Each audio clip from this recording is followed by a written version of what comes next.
tahun 2009. Di sini ingin menjelaskan tentang electronic commerce dan mobile commerce. Oke, yang pertama yaitu electronic commerce, melakukan kegiatan bisnis secara elektronik melalui jaringan komputer. Lalu semua transaksi yang dimediasi secara elektronik antara organisasi dan pihak ketiga manapun yang berhubungan dengannya. Konversi ke e-commerce, bisnis berbasis kertas, memakan waktu, tidak nyaman bagi pelanggan. Ini untuk kekurangannya, kalau yang di atas itu adalah pengertiannya. Kemudian yang kedua tuh mobile commerce, yaitu transaksi elektronik yang bergantung pada penggunaan perangkat seluler seperti tablet dan smartphone. M-commerce menyumbang 30% dari semua penjualan retail melalui e-commerce pada kuartal keempat 2015. Jenis-jenis e-commerce dan m-commerce yaitu yang pertama ada business to business, alat yang berguna untuk menghubungkan mitra bisnis untuk menghemat waktu, pasokan dan mengurangi biaya. Yang kedua, business to consumer, pelanggan berhubungan langsung dengan organisasi dan menghindari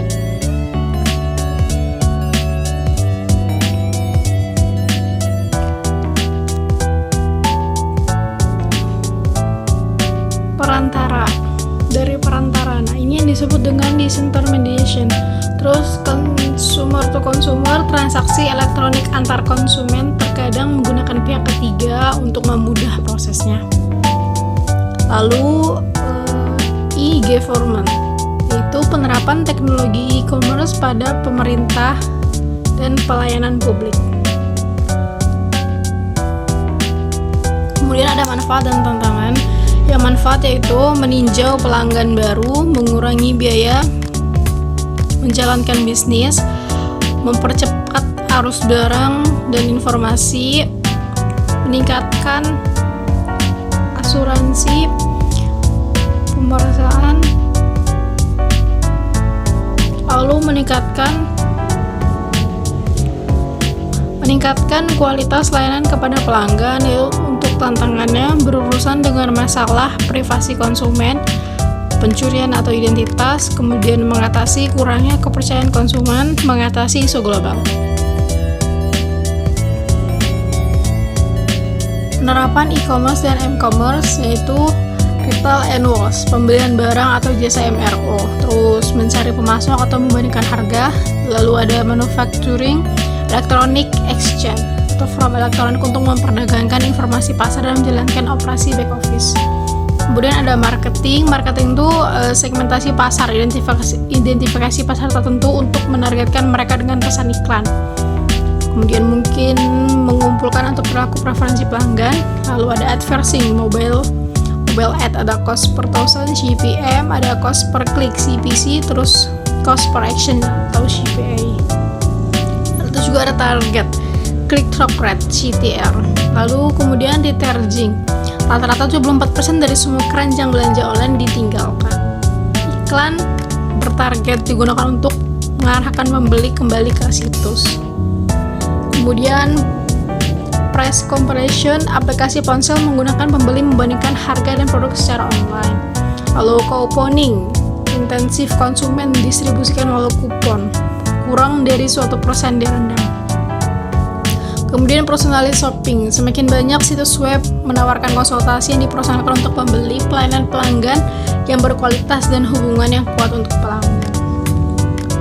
Nah, lalu di sini ada bettering, dengan sejumlah situs web telah dibuat untuk mendukung barter. Salah satunya seperti mungkin dengan kemerosokan ekonomi, banyak orang dan bisnis beralih ke barter untuk mendapatkan barang dan jasa. Ada banyak ya penerapannya. Terus investment and finance, online trading memungkinkan investor melalui penelitian cepat melihat harga saham secara real time dan membeli saham di perusahaan manapun. Terus kemudian ada banking, banyak bank memungkinkan nasabah melakukan aktivitas perbankan online melalui telepon seluler. Sekarang kan banyak kan ada m-banking, terus seperti salah satunya contohnya BRI, banyak lebih mudah tanpa harus ke ATM atau ke bank kan ya. Kemudian mengelola website, Mengolah website itu tujuannya untuk tujuan sebuah perusahaan itu fungsi utama website, kemudian memenuhi kebutuhan pengunjung, lalu mudah digunakan dan menarik, personalitas, proses menjual halaman web untuk secara khusus menargetkan konsumen individu, jadi kayak menarikan seorang gitu, biar unik, terus kemudian aman dan nyaman, terjangkau dan disiapkan, dan dipelihara menggunakan jasa web development dan website hosting companies. Lalu ada ini nih kayak gambar, salah satu itu pertimbangan kapasitas penyimpanan dan daya komputasi yang dibutuhkan dan bergantung pada perangkat lunak, harus dijalankan di server, dan volume transaksi e-commerce dan harus diproses. Kemudian dirancang scalable untuk memenuhi lalu lintas pengguna yang tidak terduga. Lalu hosting sendiri versus pihak ketiga. Lalu ada tabel juga nih kayak gambar. Performa situs web yang buruk mendorong konsumen untuk meninggalkan situs e-commerce dan memilih situs dengan performa yang lebih baik dan lebih dapat diandalkan. Indikator performa utama itu adalah respon time, transaction success rate, terus sistem availability. Kemudian penyesuaian pada e-commerce itu adalah batas perangkat ponsel itu layar kecil, kemampuan input dibatasi dengan harga beberapa tombol, daya pemerataan yang lebih rendah, dan bandwidth yang lebih sedikit dibandingkan komputer desktop atau laptop beroperasi dengan baterai yang umumnya terbatas.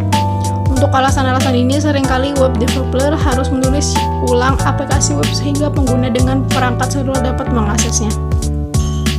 Sistem pembayaran elektronik itu yang pertama ada uang tunai elektronik atau electronic cash atau e-cash. Sejumlah uang yang berkompletasi disimpan dan digunakan sebagai uang tunai untuk transaksi e-commerce.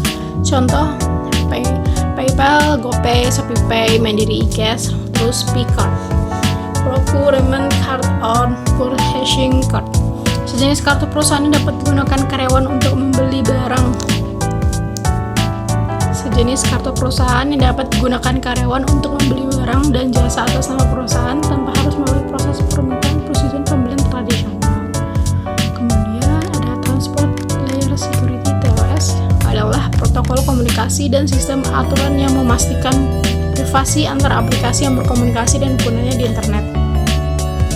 Lalu di digital certificate, lampiran atau data yang disamakan di situs web untuk memverifikasi identitas pembeli dan penjual, dikeluarkan oleh organisasi atau perusahaan pihak ketiga terpercaya disebut Certified Authority (CA) atau CA. Terus ada address verification system, kemudian ada card verification number.